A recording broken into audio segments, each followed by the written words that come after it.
Mata Style est une marque de prêt-à-porter, mode, haute couture, de créatrices destinées aux femmes, aux hommes et aux enfants.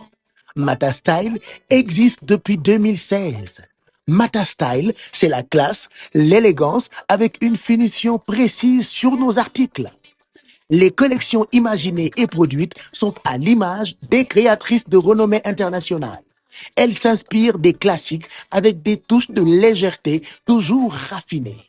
Les nouvelles collections sont disponibles en boutique située à Ouest Foire, en face Paracouture. En ligne sur notre site internet www.matastyle.sn ou sur nos réseaux sociaux. Contactez-nous au 77 418 22 27 ou au 77 057 45 12. Mata Style, exprimez votre style.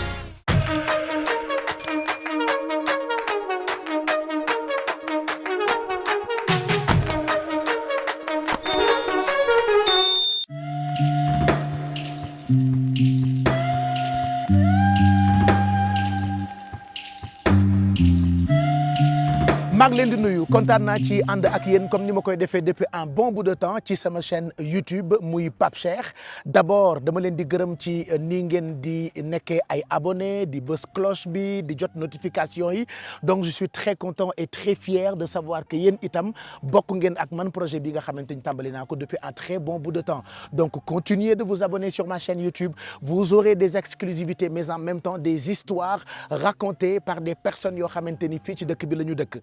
xam ngeen ni ay fana ngi daanaka àdduna yëpp di waxtaanee santé mentale fekkoon na man ma koy waxtaanee depuis plus de 3 mois à travers tournée médiatique bi nga xamante ni maa ngi ko tuddee woon Pape Cheikh Diallo Médiatour ginnaaw bi ma jeexalee tournée médiatique bi dama tàmbali itam beneen programme boo xamante ni maa ngi ko tuddee Campus Tour Campus Tour nag li ko sabab mooy damay wër université yi dem ci campus yi waxtaan ak ñi nga xamante ni ñoo fa nekk ay étudiants gis nañu ni contexte bi daanaka tey képp koo xamante ni étudiant nga moo xam ngay jàngee ci université yi nekk Sénégal wala ngay jàngee ci ay université yoo xamante ni bitim réew la nekk ñoom dañuy dund ay jafe-jafe yoo xamante ni c'est lié à la santé mentale jafe-jafe yooyu sax tax na ba barki Dembo Ndiaye am na face à Pape Cheikh Diallo bu ma leen proposé doon waxtaan ak famille yu ki nga xamante ni moo di Matar Diagne mi nga xam ni nee nañu moom moo xaru woon bàyyi fi lettre boo xamante ni daanaka la mu ca wax man gis naa ci sama bopp te bëri na ay sénégalais yoo xamante ni dañ cee gis seen bopp.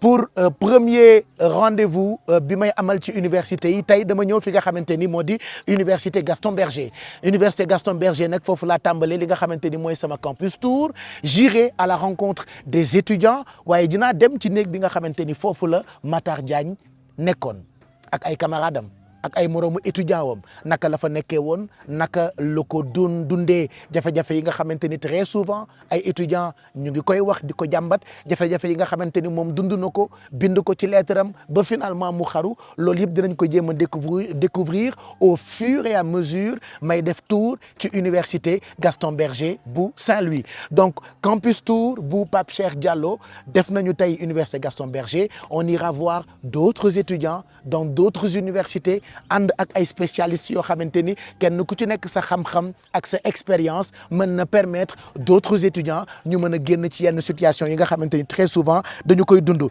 li ma bëgg rek mooy message bu leer bi mooy bëgg a wax vous n'êtes pas seul.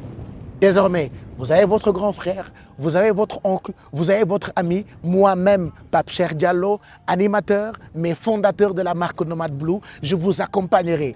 Li ma ciy gën a préciser nag mooy du ma expert mais témoin la moo tax université bu ma dem désormais dinaa fa dem en tant que témoin pour raconter expérience yi nga xamante ni dund naa ko par rapport ak jafe-jafe yi nit mën a am ci wàllu santé mentale ki may njëkk a fekki mooy madame Sène nag mooy chef des services administratifs bu CROUS est-ce que xam ngeen ni bëri na ay services yoo xamante ni mettre nañ ko en place ci université yi pour accompagner étudiants yi pour ñu mën a am un bien-être mental loolu moo tax balaa may tase ak yenn ci ay étudiants yoo xamante ne ñu ngi fii ci université Gaston Berger bu Saint-Louis balaa may waxtaan ak spécialistes yi nga xamante ni ànd naa ak ñoom parce que ci sama campus tour bi j'ai décidé de ànd ak ay spécialistes yoo xamante ni dinañu partager itam ñoom seen xam-xam ak yenn ci ay étudiants yu ñu taseel madame Sène maa ngi lay nuyu kontaan naa fekk la fii ci université Gaston Berger bu Saint-Louis wax naa ko léegi nii bi may nuyoo bëri na ay services yu ñu mettre en place et pourtant waxuma sax parents yi mais étudiants yi fii jàng xamuñu ko ñu ngi lay nuyu madame Sène. maa ngi lay fay Pape Cheikh. Vraiment di la dalal jàmm ci université Gaston Berger de Saint-Louis. jërëjëf au nom de notre directeur docteur Babacar Diop Ampéché. kontaan si seen teewaay tey vraiment si université mu ngoog fan yii yëpp àdduna yëpp ñooy waxtaanee Matar Diagne. xale bi nga xamante ni moo xaru.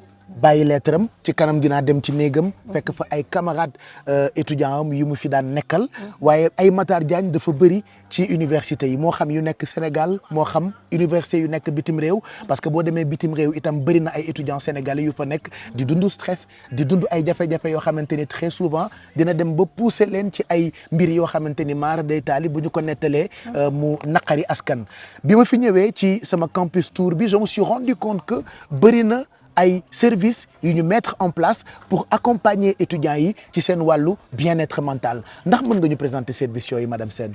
waaw Pape Cheikh en tant que chef des services administratifs du CROUS. Centre régional des œuvres universitaires de Saint-Louis. Je pense qu'actuellement santé mentale. préoccupation la pour université Gaston Berger. et comme ni nga ko waxee. avec cas bi ñu am le cas de Matar Diagne. vraiment moo tax ñu ni daal. jóg jot na. mais comme ni nga ko waxee. CROUS dafa am mission régalienne. mooy d'abord accueil ak hébergement étudiants yi. CROUS moom mooy restaurer les étudiants. mais CROUS également am na service médico-social des étudiants. boo xam ne ñaari médecin chef mu ngi fi ak équipe médicale boo xam ne moom moo fi nekk pour saytu santé étudiants yi. mais également un assistant social. boo xam ne ëmmaam du dara lu dul. étudiant bu jaaxle. wala gisuloo loo xam nga dem si. am na déjà assistant social bu fi nekk pour étudiants yi assistant social bu fi nekk. service la bu nekk au niveau du service médical des étudiants. boo xam ne moom rôle am mooy mu déglu étudiants yi. mu taxawu leen mu jàppale leen. ba nga xam ne même sur le plan financier bi ñuy wax. ñun dañuy def ay subvention di ko jox étudiants yi. dañuy def ay dons de ticket di leen ko jox.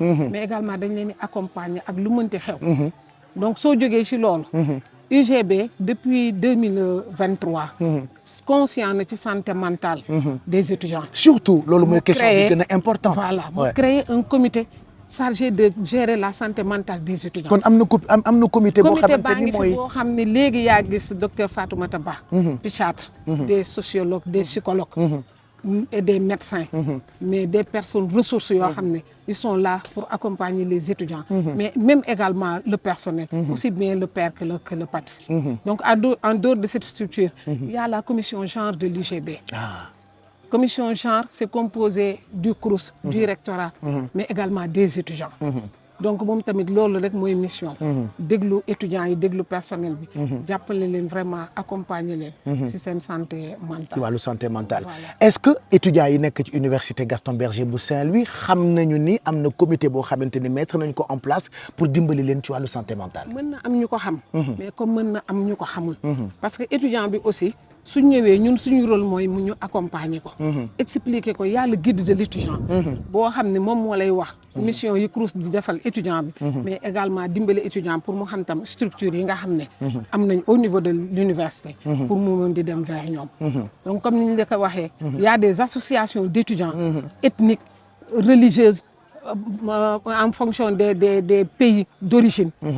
pas mal d'associations. ñu ngi fi yoo xam ne. normalement ñoom dañ lay wax ay journée d'intégration. xam ne le nouveau bachelier bu ñëwee. ñoom bu ñu defee seen journée d'intégration. wala ñun souvent dañuy def rentrée sociale. nga xam ne étudiant bi day xam ne lii moo xew ci campus bi. lii la fi fekk mu mun si adapté. yéen en tant que kilifa yu université Gaston Berger bu Saint-Louis saa yu ngeen déggee ay jafe-jafe lu ci mel ni kaawu Matar Diagne ak yenn ci paraît-il yu ñuy dégg ci ay kaawu suicide lan mooy faral di nekk seen taxawaay mbetteel ngeen ciy am wala njàqare. dañ ciy am mbetteel dañ ciy am njàqare. parce que suñu ay njaboot lañu. ñun ñooy seen papa fii. ñun ñooy seen yaay fii. kon suñu déggee lu mel noonu si ñoom. mais daf ñuy dis keroog soo ñëwoon biir université. da ngay xam ni comme lii soo gisee ñu def ko. c'est pour ramener xale yi seen ñu dellu si waat. parce que dafa nekkoon loo xam dafa peser. loo xam mënuñu ko woon imaginer. c'était imaginable. tout le monde était là. du recteur jusqu'au plus petit agent, les étudiants.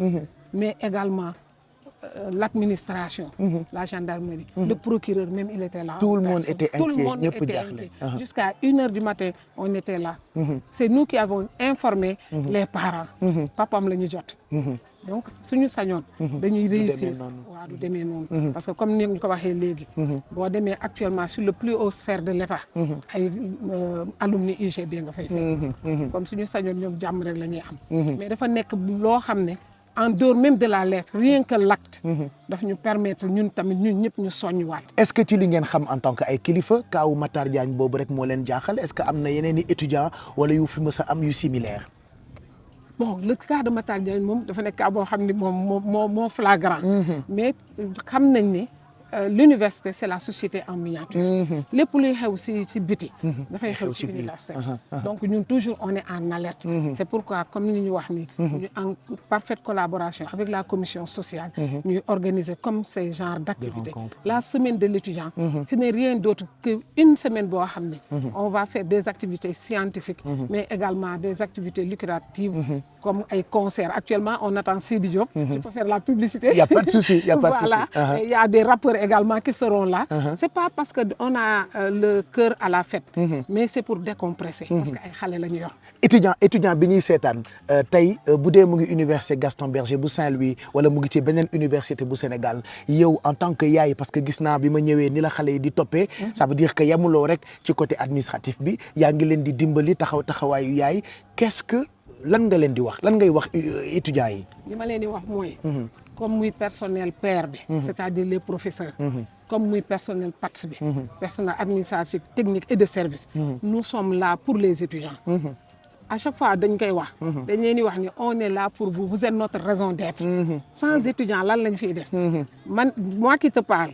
je suis la présidente de l'amicale des femmes du CROUS. yaay seen yaay je suis également la vice-présidente de la commission genre de l'UGB. dañ leen di accompagner. même les étudiantes mères. les étudiants en situation de handicap. ñun 8 mars daaw. on a fait des dons. à l'endroit des étudiantes mères. et des étudiants en situation de handicap. donc man li ma leen di wax mooy. ñoo xam ne personnel lu CROUS comme ni ma la ko waxee léegi ñoo fi seen yaay. ñoo fi seen papa. macha allah bu ñu am manque de compréhension. on est là pour les étudiants. étudiant bu ci jaaxle. koo njëkk a jot ci personnel lu CROUS waxal ak moom. du directeur jusqu'au plus petit agent. mais ñoom étudiants yi ñu ne problème yi fii bëri na est-ce que yéen def ngeen constat boobu. def nañ ko parce que xam nga lu tax. l'université se développe. Et tout à l'heure, SG l'a dit, il y a la montée en puissance de l'UGB, mais les moyens pédagogiques et sociaux ne suivent pas. Mais on fait avec nos maigres moyens, vraiment pour permettre aux étudiants de réussir leurs études. Le slogan du CROUS, c'est le social au service de l'excellence. Et la pédagogie dit l'excellence au service du développement. Donc c'est... Je sais que je compte collaborer avec le ministère de l'enseignement supérieur. Lan nga leen di sas pour ñu gën a mën a dimbali étudiants yi surtout ci seen protection wu santé mentale madame Sène. bon li may njëkk a wax mooy. ñun actuellement suñu plateau médical. vraiment adapté wul ak population bi. il faut que ñu gën ko defaraat. donc il faut qu'on renforce le plateau médical. mais également yokkal ñu suñu service médico-social des étudiants. En quoi faisant par exemple? En construisant. Extension service médical. Mais relèvement du plateau. Par exemple, on a des jeunes. Actuellement, nous avons le problème le plus sérieux, c'est l'ophtalmologie. Ophtalmologie. Voilà. Wow. Les étudiants, ils ont leurs machines, ils ont les ordinateurs portables. Donc, vous voyez, les intellectuels, donc, si nous disposons d'ophtalmologue et de plateau pour l'ophtalmologie. Donc, aussi, dañ nekk yokkute si ñun boo xam ne dina neex xale yi. mu ngoog en tout cas message bi am na solo. ñu ngi lay gërëm et on espère que lii fi am barki démb ak kaawu Matar Diagne bi dootul amati fii ci université Gaston Berger bu Saint-Louis. En tout cas, on le souhaite. Merci. ñaan yàlla waxuma la sa université Gaston Berger. mais yàlla bu mu amati ci benn université. macha allah waaw vraiment. merci beaucoup madame Merci, Sène Pape Cheikh. kontaan nañu. ñu ngi gërëm bu baax madame Sène moom nag mooy chef des services administratifs bu CROUS wax na ci service yu bëri yoo xamante ni mettre nañ ko en place ci université bi université Gaston Berger pour permettre étudiants yi par exemple bu ñu amee ay problèmes très souvent liés à la santé de façon générale mais surtout des problèmes liés à la santé mentale ñu dem gisi ay spécialistes il paraît que am nañu ay assistants sociaux am na ku fi nekk koo xamante ni mën na recevoir étudiants yi donc su fekkee yéen a ngi ci université bi nekk fii étudiant et que malheureusement yógu leen information yu ni mel je pense que lii madame Sène énuméré léegi nii baax na te daf leen di jëriñ yéen ñi nga xamante ni yéen a fiy jàng sànq maa ngi wax ci panel bi ak campus tour bi nga xamante ni tàmbali naa ko tey fii ci université Gaston Berger bu Saint-Louis que avenir u réew mu ngi nekk ci loxo ndaw yi waaye avenir u réew mi mu ngi tegu ci loxo étudiants yi nag de façon générale ay Matar Diagne defe naa bëri na moo tax defe naa jot na ñu créer ay waxtaan yoo xamante ni dina mën a permettre ñu bëri ñu exprimer wu sans pour autant ñu juger leen par exemple am na benn canal bu ñu tuddee TikTok alors TikTok nag bëri na ay nit yoo xamante ni dañu fay def ay rencontres dañu fay def ay live dañu fay def ay programme ak ay panel yu exceptionnels yoo xamante ni quand même mu ngi permettre ay ndaw ñu mën di ci jëriñu bi nga xamante ni maa ngi ñëw fii ci Saint-Louis université Gaston Berger bu Ndar dama fi tase ak koo xamante ni sama rakk la sama jigéen la waaye ma sopp ko sax bien avant ma koy xam mu yoo turu Nafi Guèye peut-être tur bi dina leen xaw a réer waaye xam naa ni xam ngeen compte bii di Authentic Voice elle donne des conseils surtout ci wàllu entrepreneuriat et sax lu jiitu ñuy dund kaawu Matar Diagne bokkoon na comme man ci ay nit yoo xamante ni yàgg nañu alerter ci réseaux sociaux yi comme quoi yenn saa yi nga dégg ñu ne la Sénégal léegi dañuy caaxaan léegi dañuy fecc léegi xamatuñu lu baax et pourtant noonu la bëree ay ndaw yoo xamante ni dañoo jóg seen mission mooy di alerter di sensibiliser te Nafi daf cee bokk je la retrouve tout de suite pour qu'on parle toujours de ci lii ma nekk sensibiliser ci lépp loo xamante ni jëm na ci wàllu santé mentale bonjour ma puce. Bonjour. Je suis très content de te retrouver fii ci université Gaston Berger bu Saint-Louis j'ose espérer que ñëw bii nga fi ñëw bu doon sa sago neneen ngay ñëwee mais ñëw nga ci contexte boo xamante ni actuellement Sénégal yëpp ñoo am naqar surtout par rapport ak étudiant bi fi xaru mais il paraît que des Matar Diagne y en a partout parce que lu jiitu cas bii di am bokk nga ci porteur de voix yi nga xamante ni ñu ngi doon sensibiliser par rapport ak tous ces problèmes liés à la santé mentale ñu koy gis ci TikTok di ko gis ci réseau yi na fi.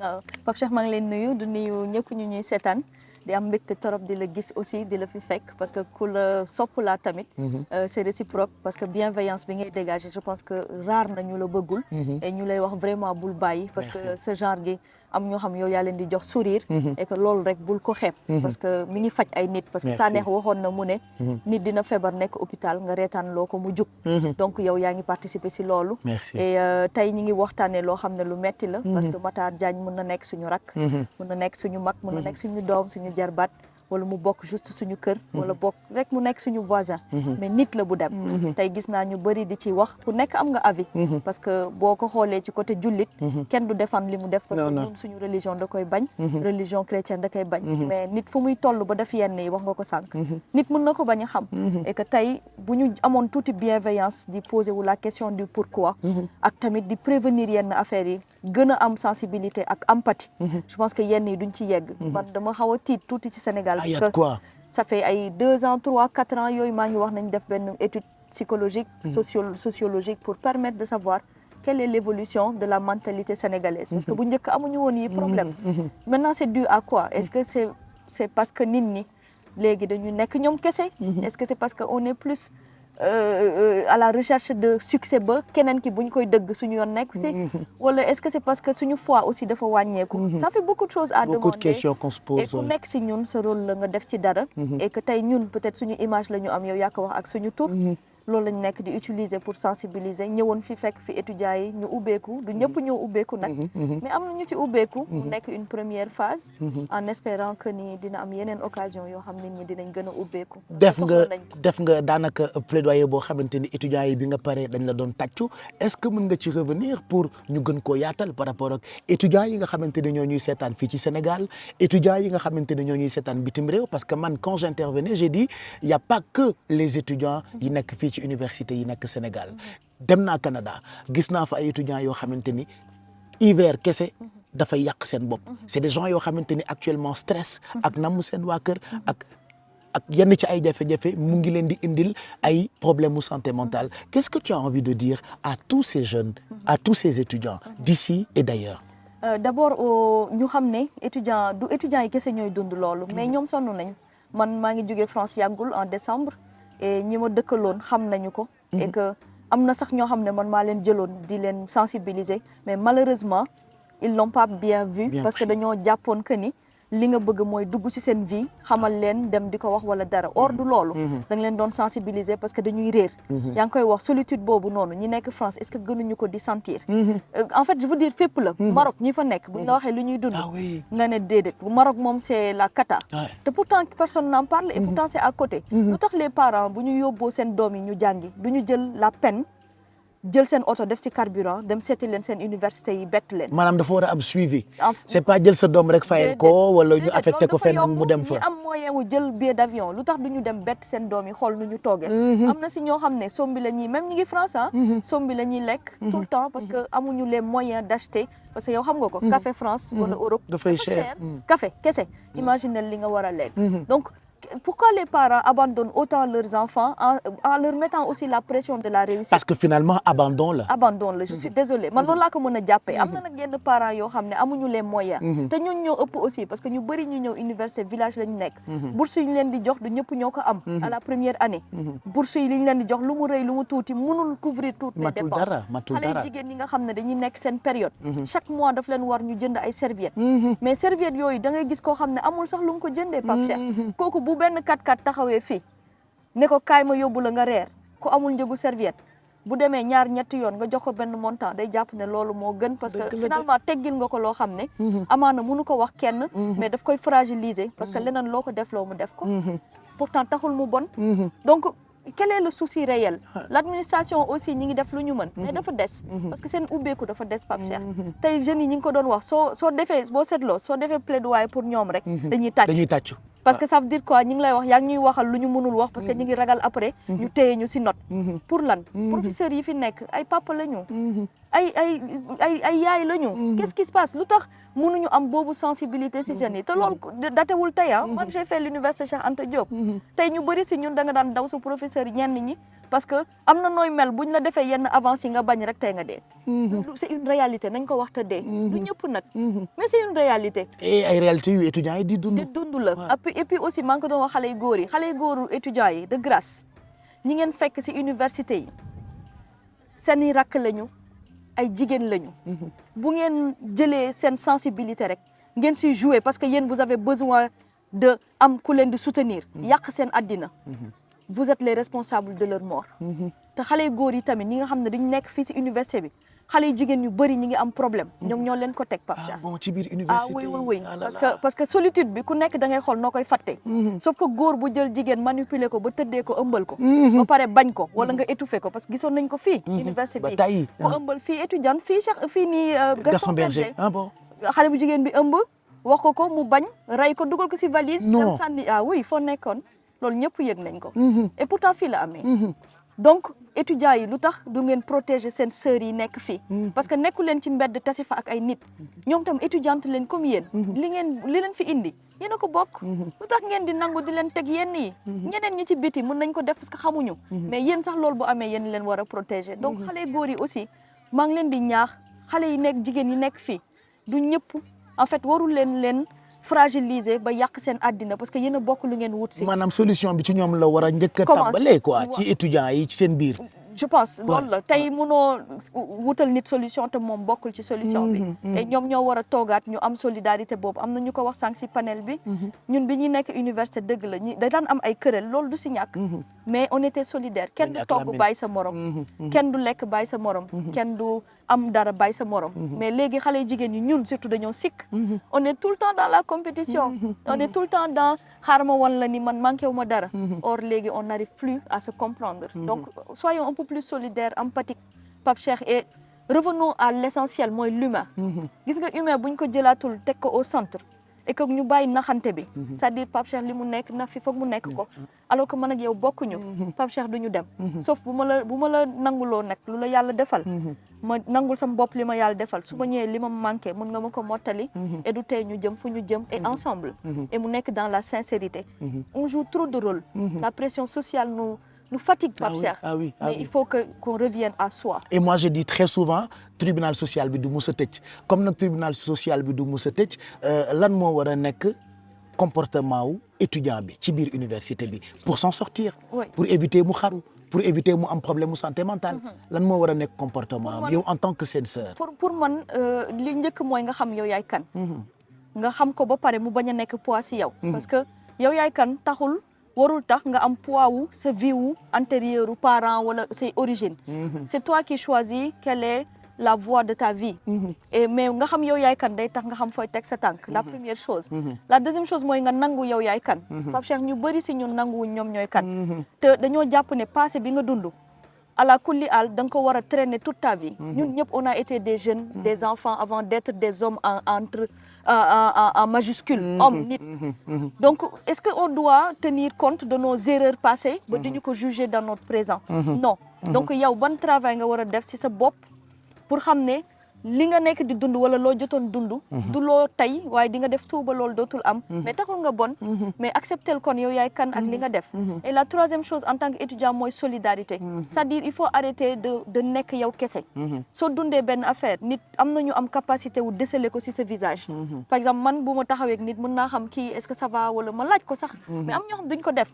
donc et aussi l'humilité d'aller vers les gens. di wax ak ñoom et puis si tu te sens vraiment pas bien. laajal say waajur xaalis ñu jox la nga dellu ci sa kër yaay ak sa papa.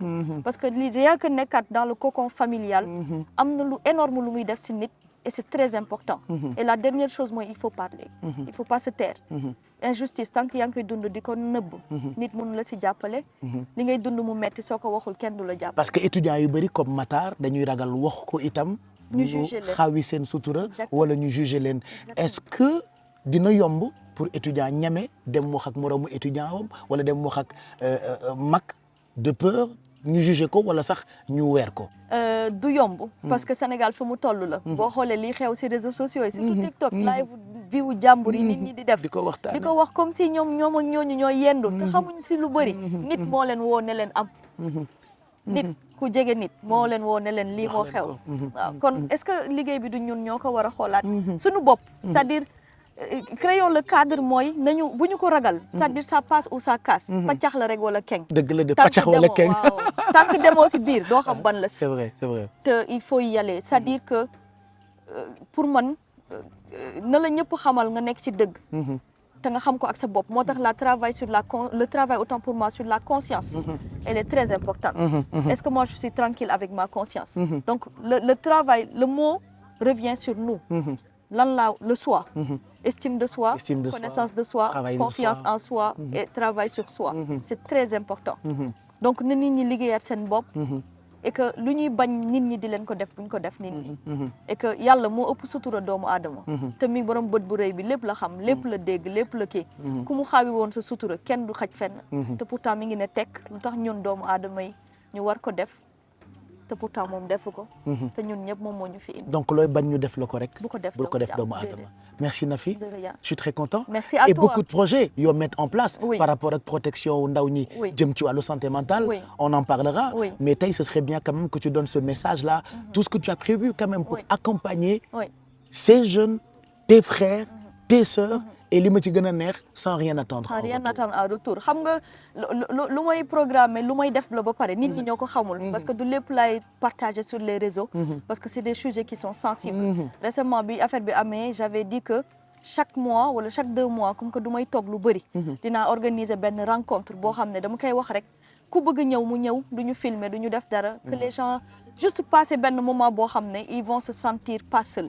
et loolu defuma ko pour dara. je le fais juste parce que am na fu ma tolloon sama àdduna peut-être benn moment j'aurais aimé que ça arrive. et que gisuma ko woon. tey su fekkee man am naa boobu possibilité à travers mon nom et mes réseaux. dama koy def. et que tey pour man la question que je traite muy la question d'identité. parce que avec mon association qui s'appelle J'existe. on aide les gens qui ont des problèmes d'acte d'état civil d'identité. mais Pape Cheikh mënoo wax identité lu mu ëmb dafa bëri. c'est la santé mentale. c'est l'identité que tu peux prouver. c'est ta personnalité. c'est tout un ensemble.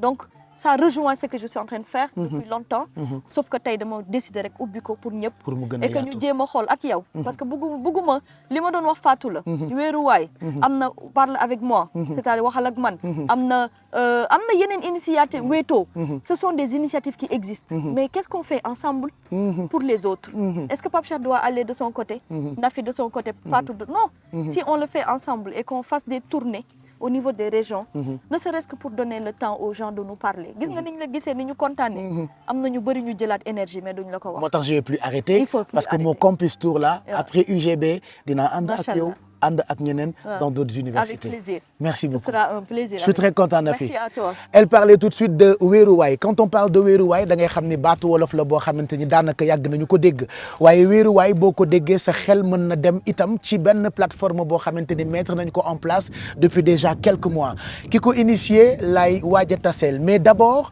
elle a initié aussi parallèlement depuis quelque temps ay podcast yoo xamante ni daf ci sensibiliser sénégalais yi ci lépp loo xamante ni jëm na ci wàllu santé mentale nag ñu bëri dañu koy jaawale ngeen baal ma ci kàddu yi ak baatu dof yenn saa yi nga dem ci dëkk ñu ne la santé mentale problématique bi daanaka c'est lié à la folie alors que ce n'est pas du tout lié à la folie est-ce que xam ngeen ni bu dee da ngay souffrir en silence mën nga ci dem ba indi ay gàllankoor yoo xamante ni da nga yàq sa askan yàq sa dëkkuwaay yàq sa njaboot di nga dem sax ba dootoo dimbali sa ay waajur te ku ne xam ne ni actuellement baat bi benn la xale boo taseel étudiant boo taseel lim lay wax mooy damaa bëgg a tekki pour dimbali sama ay waajur loolu moo tax des personnes comme Nafi des personnes comme man mi nga xamante ni tàmbali naa tey campus tour bi des personnes comme Mame Fatou mi ñuy waaj a waxtaanal créer seen ay plateformes mais en même temps créer li nga xamante ni mooy ay podcast pour discuter un tout petit peu avec les jeunes avec les étudiants avec les femmes avec les hommes parce que ku ne xam na ni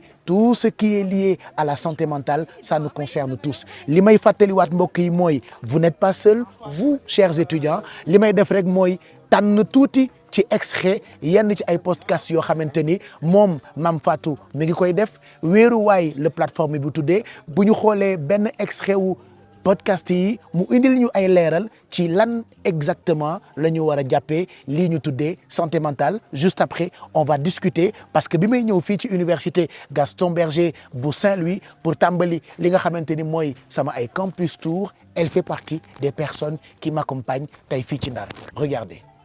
C'est une maladie de riche. moo feebaru tubaab la. déedéet feebaru réewande la.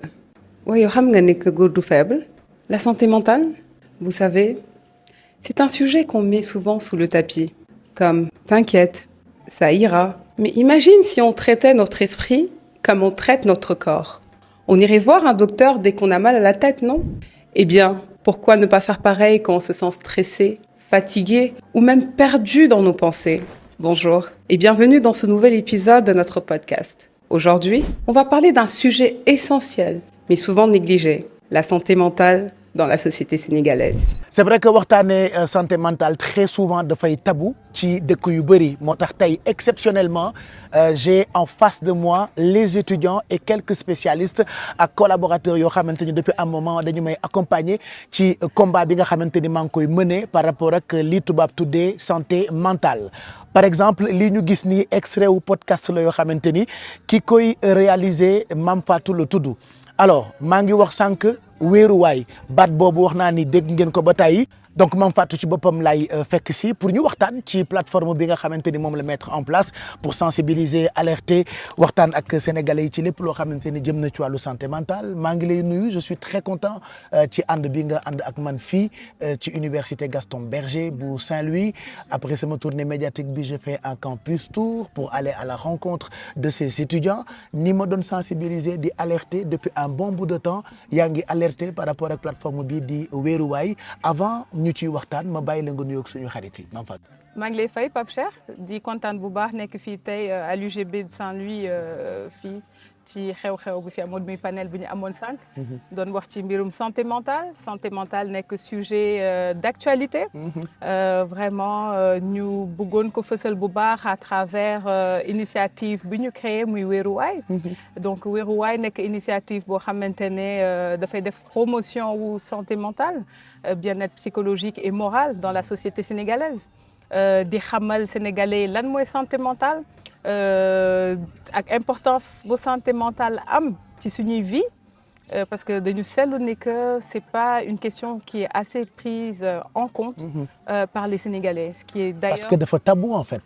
Ah oui, très tabou. Parce que Pape Cheikh, figure-toi que soo waxee waxu mental rek xel yëpp a ngi jëm ci ku tàggoog sagom waaw ku tàgg dof ku tàggoog sagom ba nit ñi sax duñ si ñemee waxatuma la nag naa dañuy dem consulter ji donc loolu moo taxoon Wéeruwaay ñu sos ko pour vraiment génne stigmatisation boobu yëpp bu nekk autour de la santé mentale jox la bonne information aux Sénégalais gunge leen parce que Sénégalais dañu soxla ku leen gunge parce que ñu ngi dund ay jafe-jafe yu bëri ñun ñëpp sax d'ailleurs parce que la santé mentale c'est pas une question li ma tàmm di wax c'est pas une question de quelques-uns mais de tout un chacun. C'est une affaire de tous. ñun ñëpp a koy dund ku ci nekk à ta manière donc dafa war mu am ay structures yu mel ni Wéeruwaay wala yeneen comme Talk to Me Weto vraiment parce que jeunes yi léegi ils sont très à l'affût vraiment taxaw thème vraiment pour taxawu leurs compatriotes sénégalais. Toujours damay dégg ci Wéeruwaay ngeen di wax ni ne souffrez pas en silence dem leen ngeen wax seen soxla. Effectivement loolu lan nga ciy wax sénégalais yi. Wéeruwaay moom boo ko déggee Pape Cheikh. foog naa ni ku nekk xam na lan mooy wéeruwaay. ndax Olof Ndiaye daf naan ku amul wéeruwaay dafay neex a ba mag. du dëgg donc wéeruwaay ça vient interpeller. ce sentiment de sécurité. ce sentiment d'appartenance. pour nga xam ne man mii de su ma sonnee. am naa fu ma dem waxi ji. ndax c'est pas pour rien que ma choisir sama slogan mu nekk parler c'est guérir. parce que en parlant booy wax li la métti. en quelque sorte yaa ngi fajaale. góom yi nekk ci sa biir xol parce que loo waxul nit du ko xam donc lu nit xam ci lay mën a sukkandiku pour mën la apporter ndimbal bi nga soxla donc moo tax ñuy exhorter sénégalais yi vraiment ku ci am lu la métti du lu yomb c'est facile à dire Pape Cheikh mais c'est un exercice de vie parce que doo tëb rek wax parce que léegi la confiance n'est plus là Pape Cheikh les gens ne veulent même plus parler de leurs problèmes parce qu'ils ne veulent pas se retrouver exposés dans la rue parce que nit ñi léegi teewatuñu seen làmmiñ et c'est dommage donc moo tax ñuy sensibiliser Sénégalais pour ñuy dem gisi spécialistes yi parce que spécialistes yi am na lu leen tënk mooy secret médical voilà ils n'ont pas le droit de faire sortir ta vie privée donc loolu yëpp moo ngi fi ñoo ngi liggéey ci loolu pour xamle ko Sénégalais pour accompagner leen pour ñu mën a vraiment dem di gisi psychologue yi di waxtaan ak ñoom ndax c'est important Pape Cheikh parce que le mental représente absolument tout dans la vie d'un être humain. yan matuwaay ngeen teg au niveau de Wéeruwaay pour accompagner peut-être yenn ci ay sénégalais yoo xamante ni ñu ngi dund problème mu santé mentale. Voilà. Dans un premier temps, c'est sensibiliser Pape Cheikh. Parce qu'il faut d'abord sensibiliser, comme les me l'a dit. À travers la sensibilisation, là, il y a le partage d'informations. Donc, on descend sur le terrain, Pape Cheikh. Parce que quand on parle des Sénégalais, c'est pas seulement une classe sociale restreinte. Non. Vraiment, c'est pour toucher toute la population sénégalaise. Même ñi nekk ci village yi, parce que ñoom tamit dañ koy dund. Pape Cheikh, bu ñu jógee ci sensibilisation boobu, c'est créer des programmes et des activités yoo xamante ne nit yi dañ ciy mën a bénéficier wu pour mën ci gis seen bopp pour mën a am un certain équilibre donc à travers ces programmes maa ngi bëgg a wax les programmes offerts aux entreprises par exemple parce que santé mentale ñoo ngi koy fekk ci bërëbu liggéeykaay yi les programmes qui sont créés pour le milieu scolaire et universitaire pour que les élèves et les universitaires mën ci bénéficier parce que ñoom tamit soxla nañ ko parce que ñëpp xam nañ pression bu nekk ci jàng ak pression bu nekk ci liggéey et puis il y a des activités, des ateliers qui sont dédiés au ménage. Donc quand on parle de ménage, c'est les familles, Pape Cheikh. C'est les familles et famille ku ko wax nag c'est assez large, Pape Cheikh. Donc vraiment Wéeruwaay loolu c'est à travers des ateliers, des activités et des programmes spécifiques pour accompagner les Sénégalais dans cette quête d'équilibre. Tey je suis venu voir les étudiants. Oui. ma tuddee ko Campus Tour. Oui. ñoom itam ñu ngi dund ay jafe-jafe par rapport ak santé mentale. Oui. mais du étudiants yi kese femmes yi dañuy dund trop plein ci sëy yi jëkkër yi dañuy dund trop plein ci kër yi. doom yi dañuy dund trop plein ci kër yi. di ko dund ci koñ yi. di ko dund ci école yi. di ko dund ci réseau yi. am na phénomène bu ñu tuddee body shaming. mu ngi def ay ravages Oui. sur TikTok. Oui. sur les réseaux sociaux. Oui. parce que am na ay normes yoo xamante ni moom la ñu ne. mooy norme de beauté. mooy norme taar. xale bu ko ci amul ñu xas la. xale bu ko ci amul ñu saaga la. loolu bëri na ay ndaw yoo xamante ni ñoo ngi koy dund. Quel sera apportu plateforme bii di Wéeruwaay pour accompagner ces personnes de façon générale, Mame Fatou? Donc voilà, Weruwaay déjà travaille en collaboration avec d'autres associations. Par exemple, je tiens à citer vixiu.com. Donc ñoom dañuy def campagne en ce moment avec Monsieur Bathily. Je maa ngi koy nuyu au passage. Il fait de l'excellent travail, Pape Cheikh, à travers une campagne qu'il a dédiée contre le body shaming. Donc ñu ngi ciy liggéey man ak moom parce que moom moo ngi sensibiliser, moo ngi prévenir ba pare di xamle les effets néfastes bu body shaming am ci santé mentale u nit. Donc lu mat a bàyyi xel la Pape Cheikh. Ndax juger nit ci apparence am foog naa ni vraiment du lu baax. Pape Cheikh parce que kenn sàkkul boppam. Voilà, je pense que ku doon sàkk sa bopp nu la neex ngay mel. Tu vois, donc c'est des choses yoo xamante ne Weruwaay mu ngi siy liggéey. pareeguñu nag ñoo ngi siy liggéey ak association boobu ma lay wax. Parce que moom ci loolu la dédié wu. Pour ñu apporter des réponses.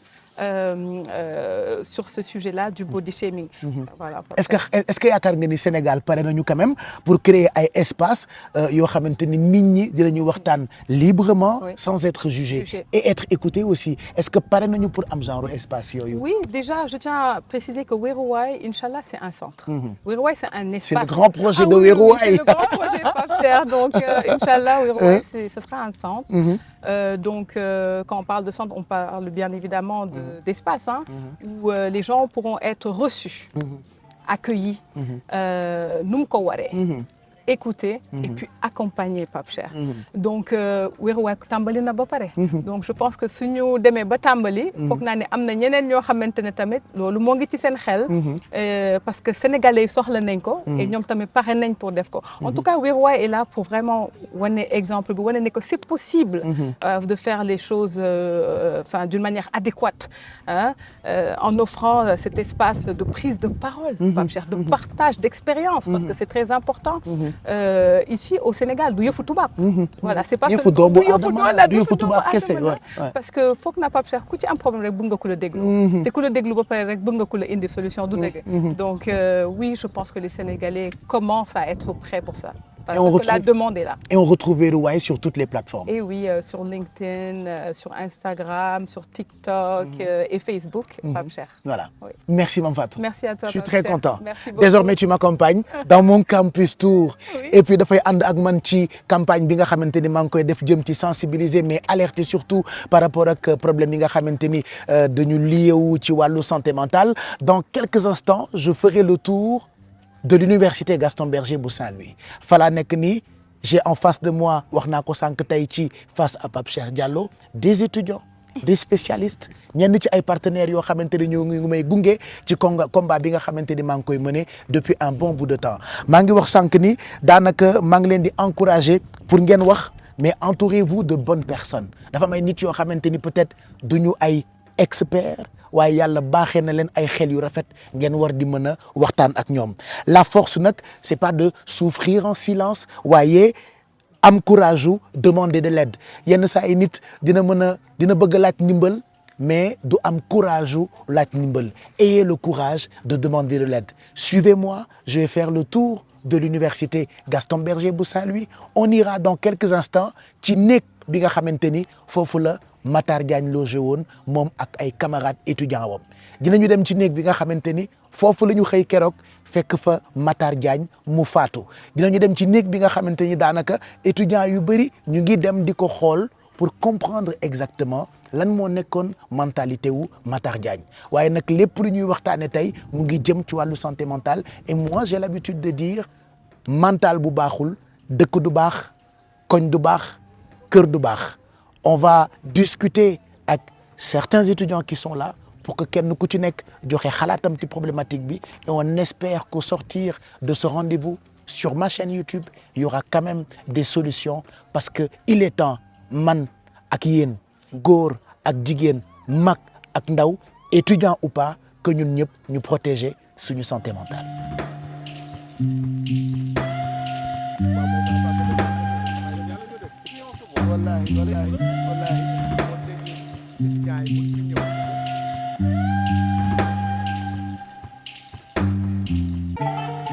si vous nous rejoignez tey ñu ngi leen di proposer face à Pape Cheikh Diallo bu spécial ñu koy amal fii ci université Gaston Berger bu Saint-Louis fii ñu yegg si nag moom la ñu tuddee village A.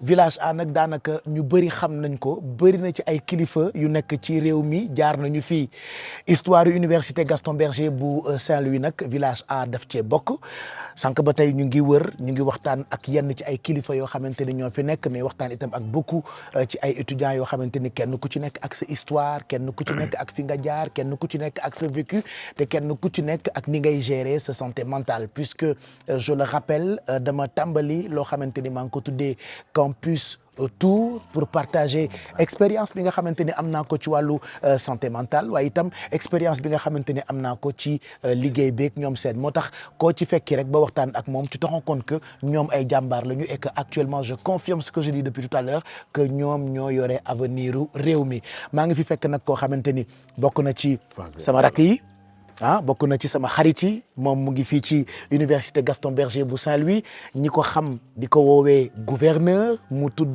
Djibi alors Djibi kontaan naa fekk la fii defe naa tey bu ñu la fi fekkee waxtaan ak yow war na parce que bi ñu yëgee nouvelle bi am ci Matar Diagne on nous a dit que yow yaay nit ki nga xamante ni moo ko gis biñ ko gisee yaa ko yeewi bi nga ko yeewee am na yu bëri yoo xamante ni peut-être am na ci tu fais partie des premières personnes yoo xamante ni ñoo ko gis tu nous raconteras ça dans quelques instants di nga ñu yóbbu itam ci bërëb bi nga xamante ni foofu la ñu wax ni foofu la xaro foofu nga ko fekkoon mais balaa ñu ñëw ci étape boobu est-ce que mën nga ñu wax tuuti ci ambiance bi nga xamante ni moo am fii ci village A bu UGB. waaw d'abord salaamaaleykum Pape Cheikh Diallo. di la remercier. d'abord di rafetlu initiative bi. parce que bon li daa baax ci Sénégal de temps en temps ñu dugg ci université yi jéem a xool étudiants yi lu ñuy dund fii nga ñëw ni nag peut-être mooy UGB plus précisément fi nga nekk nii mooy village A village bi nga xam ne nii peut-être moom mooy village bu ñuy wax village bu gën a mag ci université bi suñuy wax mag bi nekkul village bu gën a ngand mais par nit ñi ñu fi nga xam ne ñoo fi mus a jaar personnalité yi nga xam ne ñoo fi mën a mus a génnee souvent dañuy jël exemple jël premier ministre Ousmane Sonko wala ñu jël le ministre de l'enseignement supérieur de la recherche et de l'innovation Abdourahmane Diouf mu dëkkoon fii nii. Abdourahmane Diouf tamit jaar na fii. waaw fii la nekkoon sama la nekkoon. d'accord je comprends maintenant pourquoi mu sensible ci campus tour bi may def parce que jaar na village A. jaar na village A voilà. ak ñeneen ak ñeneen ñoo xam ne nii peut-être mënuñu leen lim.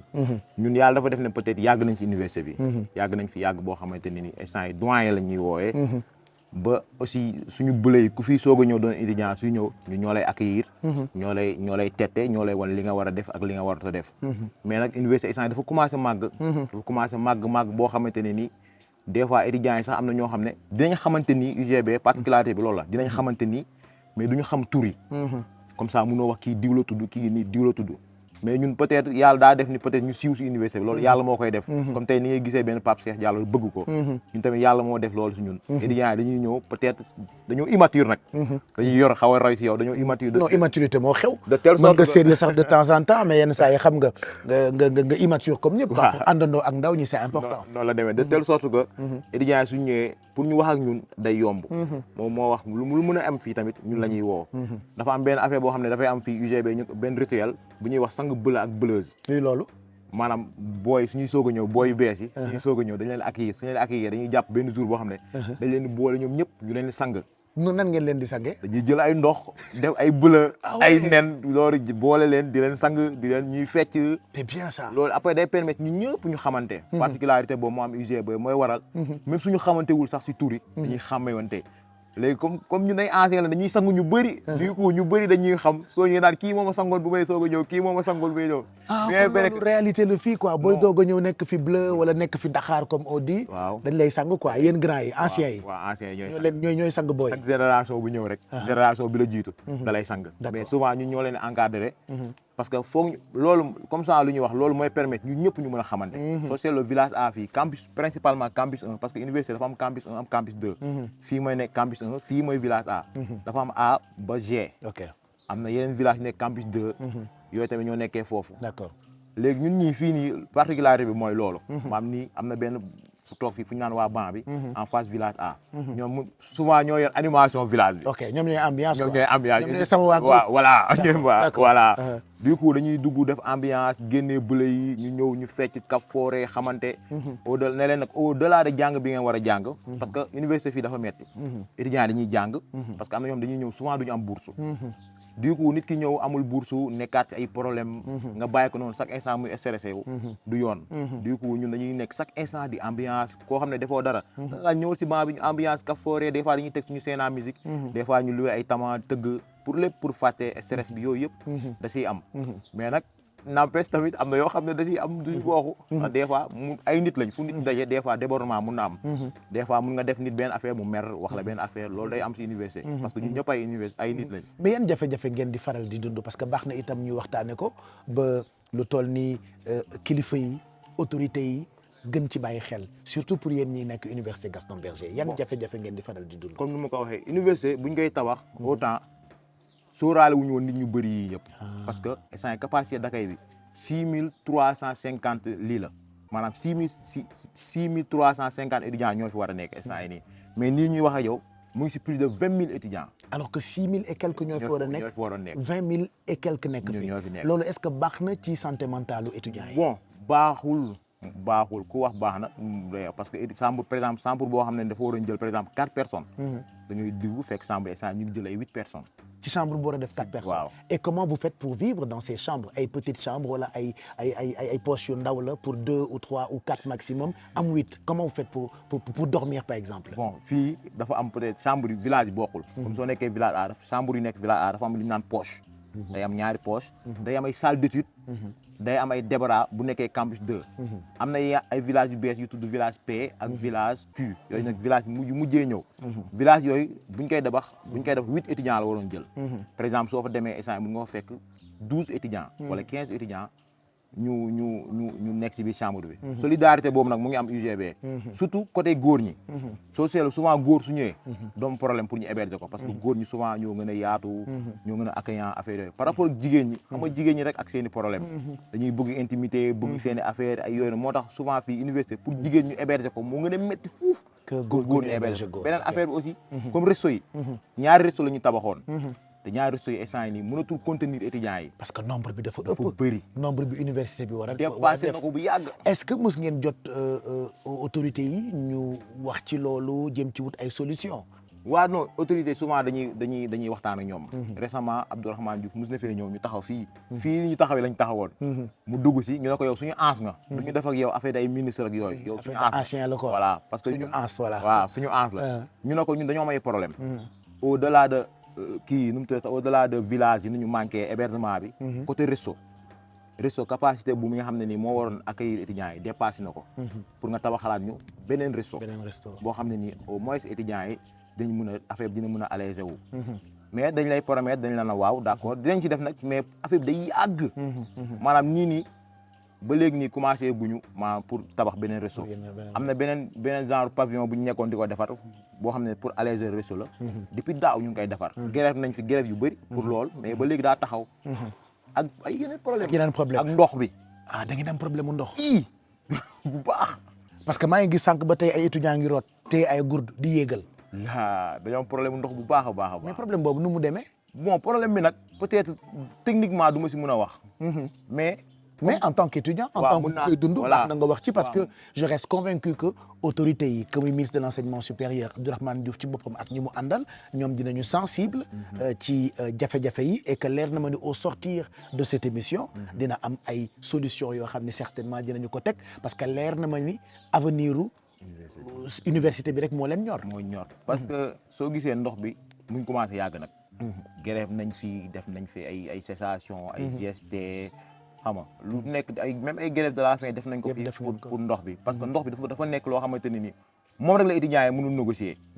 étudiants yi ay affaire de hébergement ay restos yooyu yëpp dañ koy gérer mais ndox su manqué dafay métti étudiants yi ndox kat mënul ñàkk ci dund surtout xëy war a sangu doo am ndox su nekkee góor ñi sax sama genre mën nañu xëy nëbal mais xam nga jigéen ñi moo tax étudiant boo mu def na jàllaa bi comme ni te leer na ma ne yéen ñëpp da ngeen sangu quoi mais problème mu ndox bi c'est pas normal quand même non c'est pas normal pour université bu toll ni Gaston Berger voilà xam nga te fii maam ñu fi génnee te yàlla dafa def ren jii parce que ñu nekk Sénégal yëpp gouvernement bi yëpp presque fii la ñu jógee suñu dinosaures yi Voilà. waa secte bi balaa mu fiy ñëwaat déwén Incha allah. dinañu saafara problème boobu incha allah incha allah ñu gisaat beneen constat bërki démb ñu dégg Fatou Matar Diagne nekkoon étudiant fii ci université Gaston Berger bu Saint-Louis on nous a dit que yow bokk nga ci ñi ko njëkk a gis bi mu faatoo.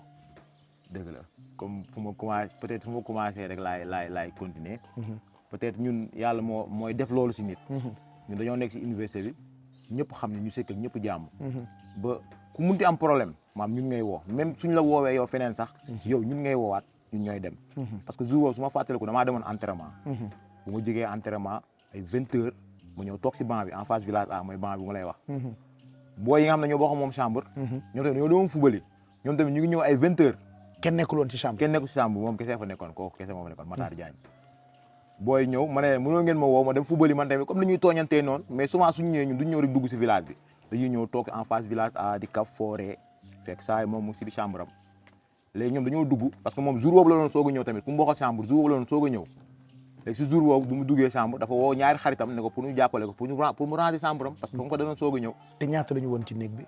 bon su nekkee Matar Diagne poosam moom kese la woon d'accord beneen booy bi nga xam ne doon soog a ñëw moom tamit moom kese la woon mais dafa woo ñaari xaritam pour ñëw jàppale ko mu defar néeg bi mais souvent ñaari xaritam yooyu ñooy ànd chaque jour ñooy ànd léegi suñ duggoon si néeg bi suñ nuyoo Matar Diagne da leen di fay maam suñ duggee na salaamaaleykum Matar Diagne da leen maaleykum salaam léegi jour boobu nag dañoo dugg si nuyoo fayu leen léegi keneen ki bu muy defar di bale ba si yàgg xaritam yi ne ko saa yi sa dafa mel ni tey sa chambre kenn nekk fi parce que nuyoo nañ kenn fayul si biir léegi kooku nag nu muy balee ba def nii réew bi rek si la yem di affaire bi ci lan la yem Matar Diagne mu ngi pendru fan la pendre boppam dafa takk boppam ci kaw ou pas.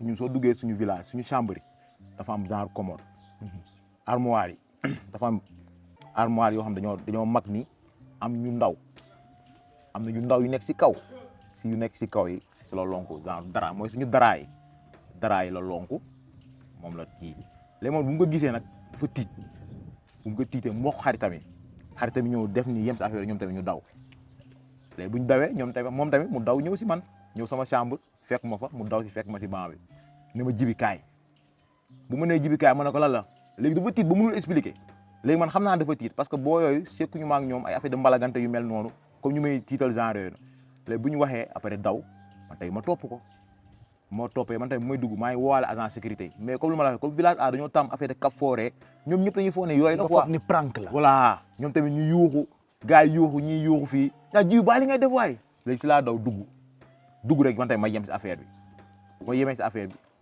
parce que man tamit bu may dugg maa ngi comme affaire de mbalag la man maa ngi doon filmer waale man bu may filmer rek si laa yem man tamit si affaire ci lan nga yem exactement.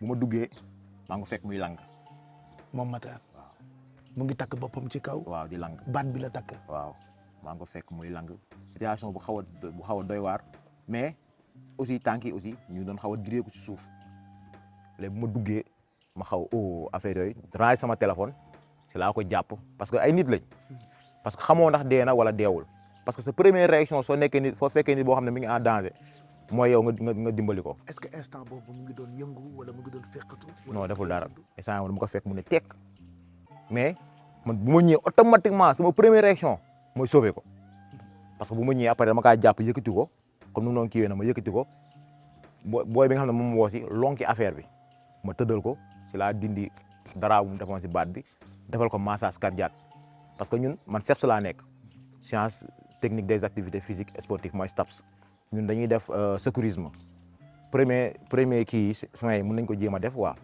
si laa jéem a def massage cardiaque bu ma dóoree ba sonn mais premier dóor bu ma dóor dafa mel ni lu nooyiwaat parce que dafa xam naa ne air bu desoon si dënn bi la ma doon génn parce que après bu ma continuer bomb da doon def comme genre benn bruit su ma bësee day mel lu naa mu mel ni kuy nooyiwaat quoi. foofu nag maa doon commencé jàppaat espoir parce que maa ngi daan rëccul quoi si laa commencé jéem a jàpp fii jéem a xool làmmiñ bi ndax kii ko ndax wan na ko léegi bu ma defee foofu gis foofu dëgër si laa jéem a man a xaama jéem a laal fii xool bu may laal fii laa gis ni fii aussi dañ ko doon jéem a dagg da doon jéem a dagg fii essayé jéem a dagg loxo bi xam naa ne dafa jéem a dagg loxo bi xam naa ne jàllul après mu soog a def loolu. nga gis deret bon tuuti deret ok deret bi nekkul deret yu bëri yooyu parce que su nekkoon fii dafa dagg deret dina bëri si néeg bi. te gisuloo objet bi. non gis naa ko parce que après bu ma defee loolu bu ma gisee loolu si laa sëgg parce que man après dafa mel damaa yéeg nii si kawam pour defal ko massage cardiaque bi normal léegi fu ma sukkoon noonu laa def nii gis paaka bi mu tegu si suuf c'est là bu ma gisee affaire bi laa xool gis paaka bi tegu foofu si suuf. et après la suite qu'est-ce que bon tu as fait?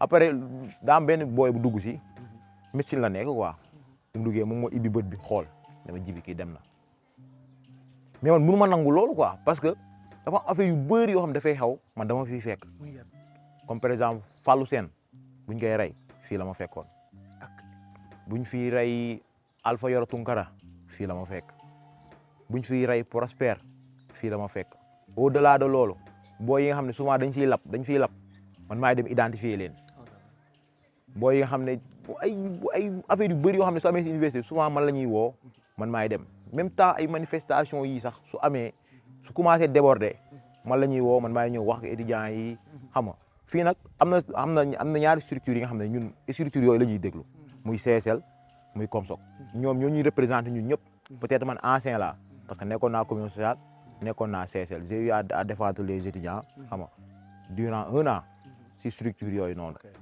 après nag peut-être loolu moo ma gën a may sax ba léegi nii étudiants yi lu munti xew dañ lay woo mais après quelle a été la suite bi ngeen gisee corps bi ba étudiant en médecine bi ñëw ne la constaté na dee bi lan moo nekkoon seen xalaat ci saa si dafa xaru wala dañ ko rey.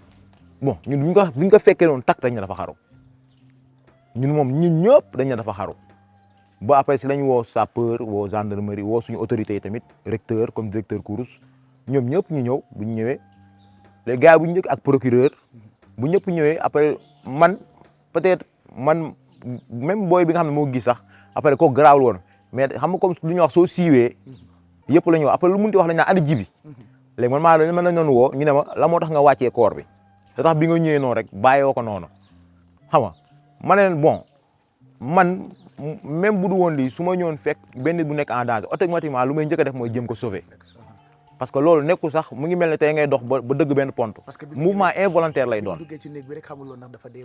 xamu woon sax ndax loolu la xalaatu ma woon tax ne loolu la man bu ma duggee dama say yem tak sama première réaction mooy ñëw jàpp ko sauver ko parce que man jàpp naa ne war naa kaa mën a sauver bu ma defee loolu tante ba sonn après antuwul après si lañ jóg ñu woote parce que man après damaa génnaal ba si digg village bi fii taxaw xaw ma la laa war a def mais ñu ma njëkk a woo comme sama gars yi nga xam ne mooy loolu bu ma leen woowee xam nga suñu yabantee comme li ma lay wax si village bi rek début bi dañoo foog affaire da mbalag la ma leen booy am na ko xaru si village bi ji bi bàyyi li ngay wax waay ma leen billaahi après ñoom ñëpp ñu tiit daw si après fii daa feesoon dell. ban chambre la xaru. chambre 8. est-ce que mën nañ fa dem. mën nañ fa dem kay. kañ dem nga wane ñu ko comme ça ñu àggaliwaale waxtaan bi. parce que finalement après bi loolu passé étudiants yu bëri gis nañu ni dañuy am problème par rapport ak seen santé mentale li xale bi bind ci lettre bi. ba xaru il paraît que am na ay étudiants yu bëri yoo xamante ni ñu ngi koy dund fii ci biir université Gaston Berger bu Saint-Louis. bon xam nga fii village fii. ñun ñëpp dañuy xamante nii. am na ñoo xam ne dañuy xamante mais Matar Diagne peut-être cas moo nekk cas bu xaw a ngën a bu xaw a spécial quoi.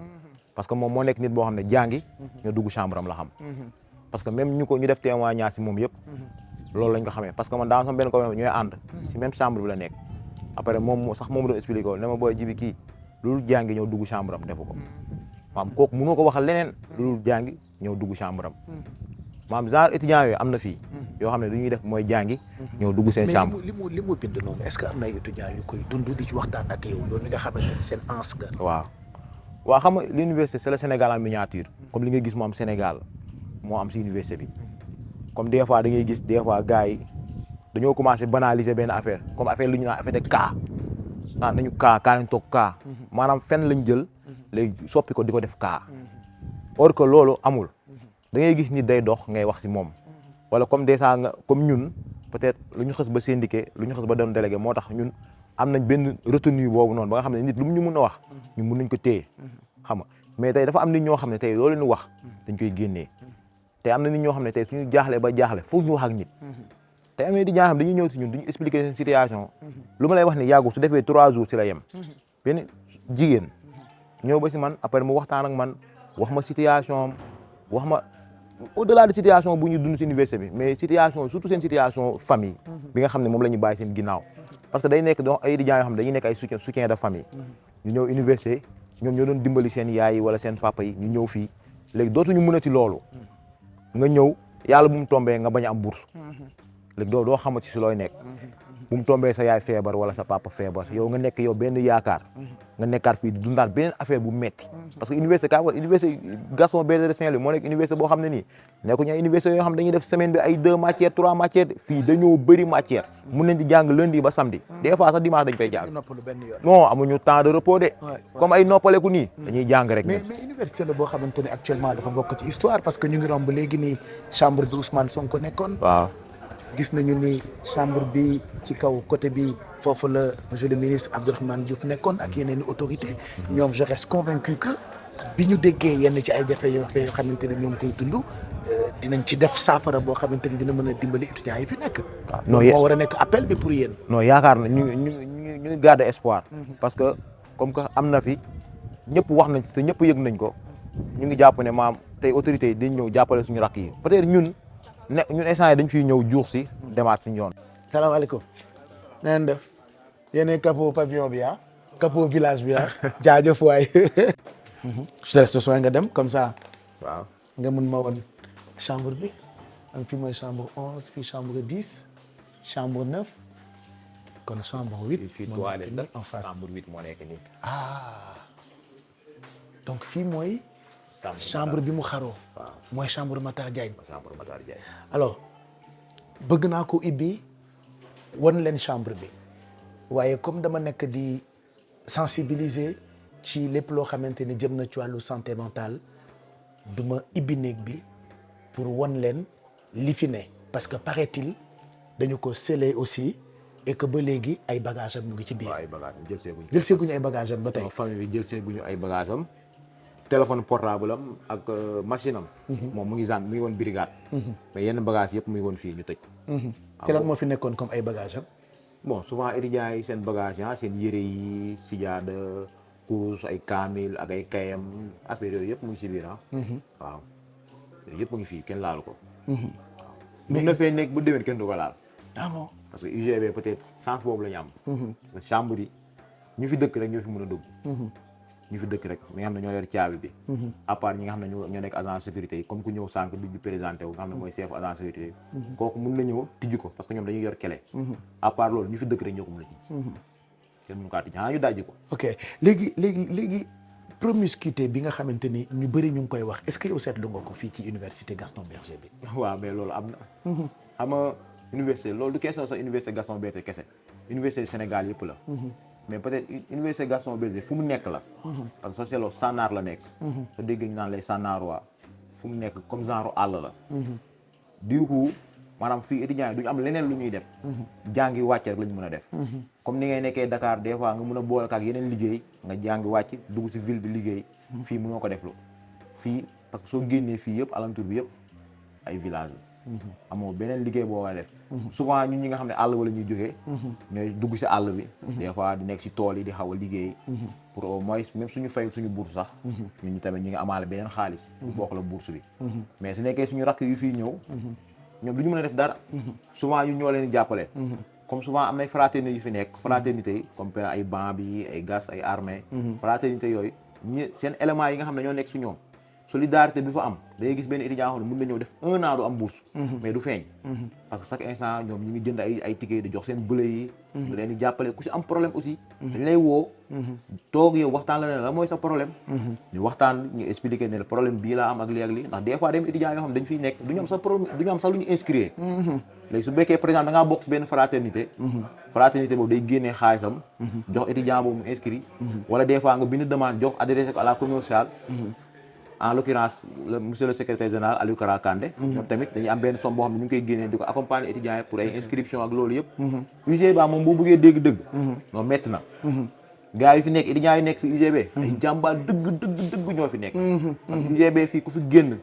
soo seetloo nga xool Sénégal wala concours yi wala lépp. su nekkee 100 personnes la ñu war a jël. 80 yëpp UGB la ñuy nekk. mu ngoog léegi fii mooy chambre 8 fii ngeen fekkoon Matar Diagne. wax nga léegi nii ñu mu bokkaloon nekk ñoom ñoo jóge woon football. waaw fekk fii koor bi daal di lay woo. mais est-ce que mën nañ dem ci terrain bi ma xool booy yi mu bokkaloon nekk. ñi ko njëkk a gis. ba woo la yow on y va. boo yaa ngi nii. ñetti booy yaa ngi nii. ñoom ñoo demoon si seen ay dàll. ñoo indil problème bi yëpp ñoom ñoo ma woo. ñoom ñoo bokkoon néeg ah. waaw mokkee ñoo bokk néeg mais ñi ay xaritam la chaque jour ñoom ñii ñooy ànd ñoom ñett ñi. non man xoola ci digg bi laay toog ak ñoom. moo tax ñu taxal wan leen ni maa leen gën a nekk étudiant. voilà je vais me mettre là comme ça toog ak sama boy yi waxtaan ak ñoom tuuti. maa ngi ak sama fils yi voilà sama ay rakk lañu sama ay doom lañu nekk fii ci université Gaston Berger bu Saint-Louis xam nga dama wax lu am solo ak Djiby léegi nii jëm ci wàllu prise en charge surtout ci wàllu santé mentale et si vous nous rejoignez xam ngeen ni sànq ba tey maa ngi ci biir université bi par rapport ak campus tour bi nga xamante ni maa ngi koy def mais par rapport ak li ma bëgg ngeen gis pour gën a gestuwaat seen doom yi nga xamante ni yéen na ngi leen di yóbbu ñuy jàng ci université yi defe naa footballeurs yi professionnels yi daanaka histoire bi ñuy Djiby di nettali ñett ñii la donc ñoom ñoo njëkk a gis Matar yéen ñaar yéen a bokkoon dégg mais d'abord ku nekk dafa may wax noo tudd yow. yow yaay Ismaïla yow. Mamadou Ali. Ismaïla Mamadou Ali. soo neexee mun nga wax Zizou tamit. mun naa wax. Zizou. Zizou mais naka fii d'abord voilà ñuy wax ci ce qui s'est passé la dernière fois ba ngeen njëkk a gis kooru Matar Diagne bi naka la ambiance bi demee fii ci université bi. waaw gars yi ñu ngi doon laaj dañu posé ay questions. maanaam da ngay génn ci campus bi ku la xam. day ñëw rek ne la booy affaire yi nan la demee woon ak. yooyu la ñu doon wax. waaw affaire bi nag nekkoon na lu garaaw commencement bi.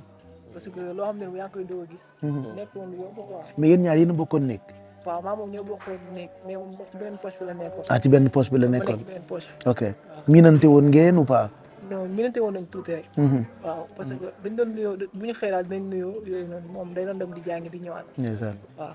ok mais jour boobu qu'est-ce qui s'est passé réellement Djiby ngeen woo mais avant ngeen di woo Djiby lan moo xew. waaw ñun dañ demoon terrain football yi. après bi ñu ñëwee vers 21h 22h. si la ñu Paco invité pour ñu ñëw jàppale mu ranger ay bagages am quoi. parce que moom néew fi woon dafa retourné woon Tivaouane. léegi après bi ñu ñëwee jàppale nañ ko ñu mu ranger ay bagages am après ñu commencé bale ba yegg si buntu poste bi après si la ko gis si la ñu woo. aussitôt ñun biñ ko gisee on a eu maanaam tiit nañ tiit boo xamante ni on savait pas quoi faire. mais lan ngeen gis ngeen ñëw fekk mu pendre boppam quoi. ah ouais. une image boo xamante ni ñun sax mooy loolu. parce que ay xale ngeen mosul leen gis loolu. peut-être ci ay film ngeen koy gis. ça fait trop de mal. metti woon na aussi ñoo ngi doon jot ay information ku nekk di la laaj xam nga rek boo soree say parents. ak ñi nga xamante ni yéen jot ngeen am yenn relation yi bu ñu déggee dara si foo nekk au moins daan la woo laaj la surtout ñoo nga xamante ni xam nañ yow si affaire bi nga bokk. metti woon na mais maintenant ça s'est passé.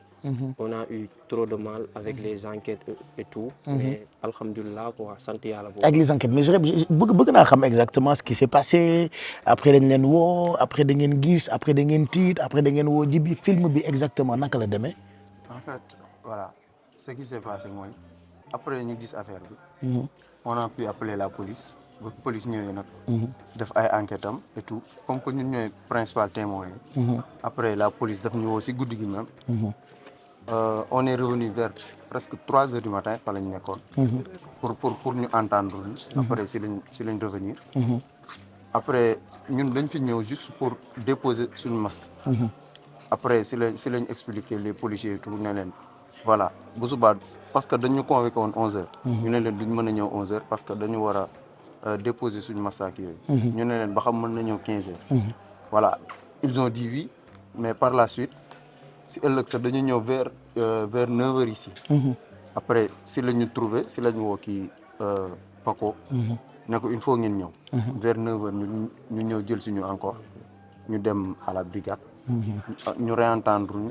mais balaa ñuy réentendre lii nañu si cellule yi. ah dañ leen dugal ci cellule yi dañ leen dugal si cellule. ah bon. voilà presque de midi à 18 heures. après ay 18 heures la ñu génn. bañ génnee ñu réentendre ñu. après voilà si la ñu bàyyiwaat ñu dem ay presque vers 20h. ñu convoqué waat ñu encore le lendemain. vers 11h. la ñu convoqué waat après si la ñu jëloon suñu téléphone yëpp. voilà comme procédure enquête lu muy demee rek. c'est tout à fait normal. voilà après si lañ revenir aat le lendemain ñu dellu vers 11h. bañ delloo après si lañ ñu joxaat suñu téléphone et tout. voilà. parce que au départ yéen a njëkk a gis njëkk a gis corps bi quoi. yéen a njëkk a gis néew bi mais bi enquêteurs yi ñëwee da ngeen ànd ak ñoom wala ñoom dañoo dem ba pare doog leen a woo. non si guddi gi. si guddi gi ñun ak ñoom ñoo ànd. ñoo ànd si guddi gi. fa ngeen fanaan. non fanaan lañ fa. ok fa lañ nekk ba ay presque 3 heures. 3 heures 4 heures yooyu noonu. mais da ngeen yegg ñu dugal leen ci cellule yi. non. le lendemain la ñu dugal ci cellule ci cellule dañoo toog rek ñu doon kii quoi. pour ñu wax ak ñoom ñu laaj ay question ñu tontu leen. ci lañu gis mais ci lendemain ci lañ demoon ci lañu kii quoi ci lañu yóbbu ci cellule ñu dugal leen ci cellule yi mais depuis lors bëgg naa xam lan ngeen di yëg ban mental ngeen am est-ce que du ngeen tëdd ba guddi di gént est-ce que du ngeen tiit pavillon bi est-ce que du ngeen jaaxle est-ce que delluwaat ngeen ci néeg bi par exemple j'ai envie de savoir quoi ci ban état d'esprit ngeen nekk. waaw premier jour bi moom affaire yi amoon nañ problème maanaam pour génn sax dem ci douche bi da nga doon tiit quoi. da ngeen doon ragal. waaw ah là là c'est grave. 3 jours man moom depuis 4 jours yëpp bu ma tëddee guddi. ay 4 heures 3 heures damay yeewu. waaw après ci laay tëddaatee continué waat ne la. te da ngay yeewu pour lan. damay yeewu rek sama xel dem si loolu après ma tëddaat. te image bi dafay ñëwaat seen bopp. image bi waaw dina ñëwaat suñu bopp sonal ñu. mais après mooy loolu. mais depuis ba ñu booleeg psychologue ba léegi. ah c'est parce que boole nañ leen ak psychologue.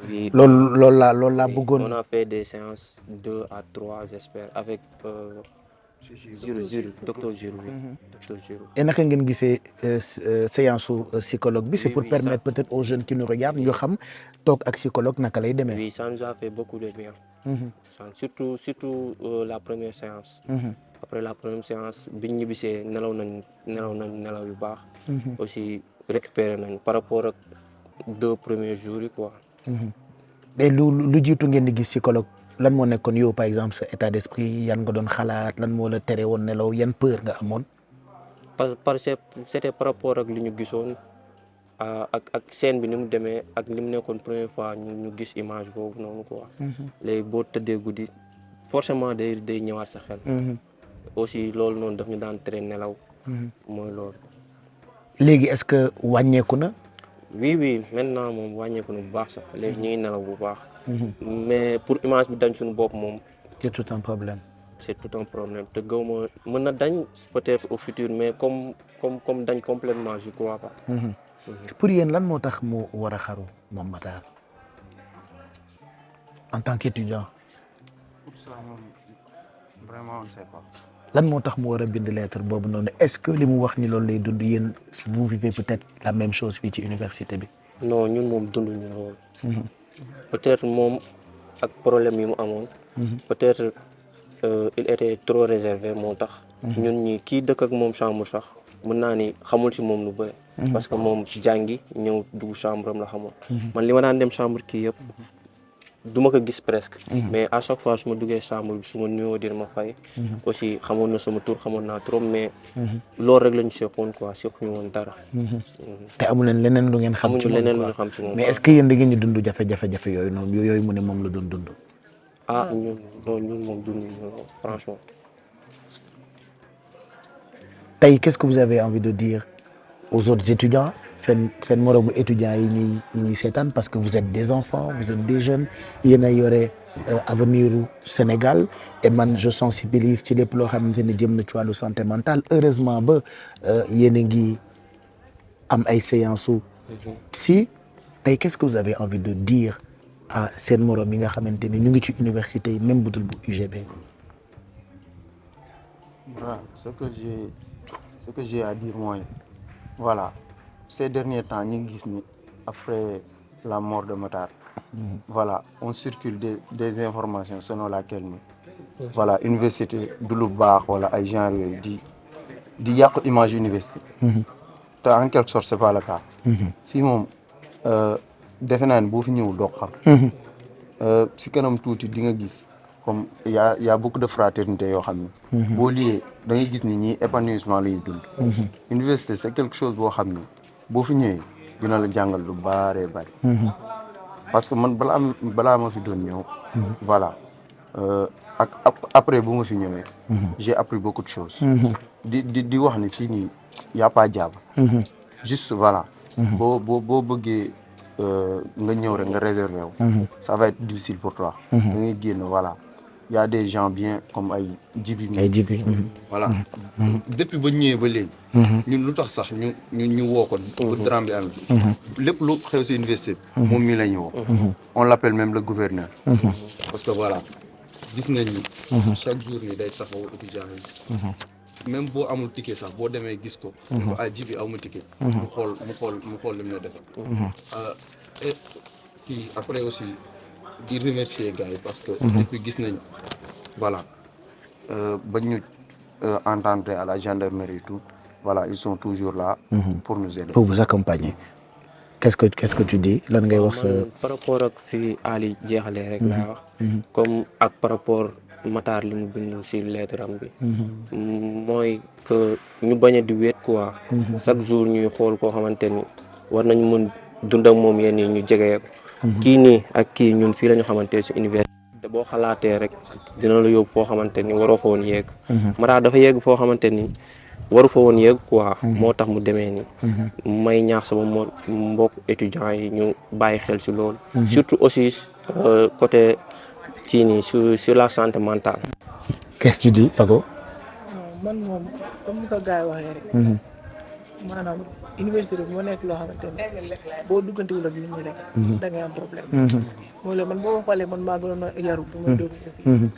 même bu nekkoon genre ñu nekk ci baax ay jibi yi. moo mën a maanaam. am liberté wu wax quoi waaw.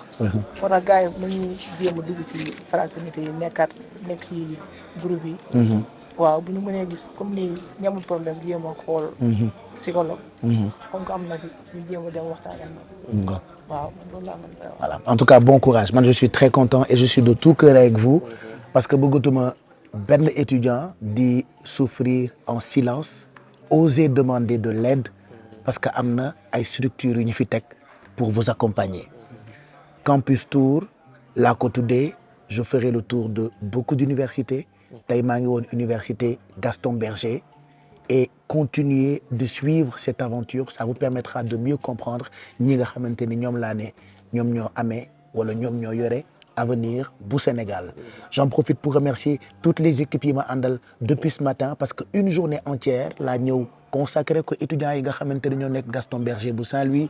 Je remercie équipe de production yi bokk na ci Mbaye Diouf Off les équipes de Racine les équipes de mon ami Alioune Sine. Je remercie aussi les équipes de Ouérouaï avec Mam Fatou gërëm tamit Nafi Gueye ak waa Authentic Voice gërëm autorités yi nga xamante ni ñoom ñoo jàpp ci liggéey bi nga xamante ni tàmbali naa ko depuis un moment di sensibiliser par rapport ak santé mentale gërëm tamit association yi nekk fii ci université Gaston Berger bu Saint-Louis. mais ji maa ngi ñëw dem lan mooy nekk message bi. bon xanaa damay profité jéem a peut-être sensibiliser suñu mbokk étudiants yi. surtout côté ANS yi. parce que instant yii ñu ngi toll foo xamante ni nouveau bachelier yi dañuy ñëw. maanaam ne étudiants yi nga xam ne ñu ngi soog a am seen bac di ñëw université. bien vrai que peut-être ñun lu ñu fi nekk ci bëriwul. te dañuy bëgg di dem des fois ñëw def cours. demaat lu ñu fi nekk bëritul. te comme ni ñu ko defee étudiants yi ku si dem ba am problème peut-être ñun lay woo. bientôt ñu génn ñun. mais dafa war a amaat yeneen jibi yu fi nekk yoo xam ne étudiants yi tey suñu amee problème war nañ mën a dem si ñoom waxtaan ak ñoom damay profité di wax ANS pour ñu wàccee waat seen bopp te université tey étudiants yi bu ñu ñëwee comme ñoom bu ñu ñëwee nañu leen dalalee nañu dalal noonu étudiants yi wàccee seen bopp di conseiller booy parce que tey étudiant dafa baax mu ñëw mu firi parce que tey nga jàpp étudiant bi toogal fii nekk ak moom si biir chambre bi di ko ñàngal du waxtaan ak yow moom su amee sax problème du am fit wax ak yow parce que yow tellement da nga koy mettre dans l'embarras ba nga xamante ni du xam sax moom lu mu war a def parce que dañuy def étudiant am dañuy génn des fois bëgg a dem naani ataay bisaab wala dem seeti seen xarit yow bi nga xam ne yaa ansab yaa ko daan toogal fii bul dem fii kooku étudiant bi day dem du amati fu mu war a dem parce que du wóolu kenn parce que yow li nga koy wax loolu mooy nekk si boppam te yow mii di ko wax loolu doo toog si chambre yi di waxtaan ak moom ñu mun a taxawaat ci côté googu suñu munee aussi ñu góorgóorlu ci côté boobu bu baax a baax beneen côté bi moo nekk am na ay psychologue yu fi nekk UFR SEPS damay profité ci occasion bi remercier waa suñu directeur Assane Diakhaté ak Djibi Diakhaté ñoom ñoo nekk suñu UFR SEPS ñoom depuis affaire bu mu amee ñoom ut nañu ay psychologue teg leen di remercier waa recteur de l'université ak suñu directeur cours ñoo ngi fii di accompagner étudiants yi depuis problème bi amee ak la commission sociale et la CSL loolu mooy université Gaston Berger de Saint-Louis am na yenn problème yoo xam ne mu ngi fi te ñun yaakaar ne autorités yi war nañu see mën a jàppale muy côté hébergement muy côté ndox bi surtout côté bourse bi ñu jàppale étudiants yi di leen fay seen bourse à temps suñu mën a yokkaat suñu resto yi ñu yokkaat ko su loolu laa amoon lu ma si bëggoon lancer waale tuuti di remercier Pape Cheikh Diallo bu baax a baax te yaakaar naa lii dañ ko war a def di seeti étudiants yi ñuy xam situation yu étudiants yi nekkee parce que am na lu bëri loo xam ne gars yi ñu ngi koy def di ko véhiculer surtout influenceurs yi dañuy tiital parents d'étudiants yi te am na étudiants yoo xam ne ñu ngi fii tey seen parents yi dañoo jàpp ne fii waaw seen étudiants yi ñu ngi def loo xam ne mooy loolu tey soo nekkee influenceur nga génn tey nga ne tey étudiants yi nekk UGB dañuy cagatu tey ñun suñuy rakk ñoo fi nekk nga ne étudiants yi nekk UGB ay bandits lañ ay agresseurs lañ ay criminels lañ tey ñun la ñuy jàpp ne ñun ñooy def loolu or que loolu amul bien vrai que le Sénégal l'université c'est le Sénégal en miniature mais ça ne veut pas dire que lépp lu am Sénégal mu ngi am UGB te UGB dafa am benn particularité bu fi nekk tey nekkul lépp nga fi mën a def parce que ñun lépp dañuy xamante ñun ñëpp te ñun yàlla def nañ du man kese am na ñenn ñu fi nekk ñoo xam ne ba léegi ñu ngi continuer di conseiller nit ñi mais tey am na ñoo xam suñ ko defee rek dañuy yàq deru université bi te loolu ñun du ñu nangu ñun garaawul man damay wax benn affaire man ñu wax si man lu bon man moo ma gënal ñu wax si université bi lu bon parce que yàgg nañ défendre université bi tey suñu melee nii tey université bi moo tax effectivement Pape Cheikh Diallo di la remercier waale merci Djibi je suis très content yow tamit continue ci ni nga uufee étudiants yi merci maanaam autorités yi leer na ma ni ku ci ñëw pour jàpp ci dinañ la fi fekk parce que da nga jàppale étudiants yi avant sax kilifa yi di ci jàpp da nga jàppale étudiants yi te xaaruloo ci dara et loolu ngay def yàlla moo la koy fay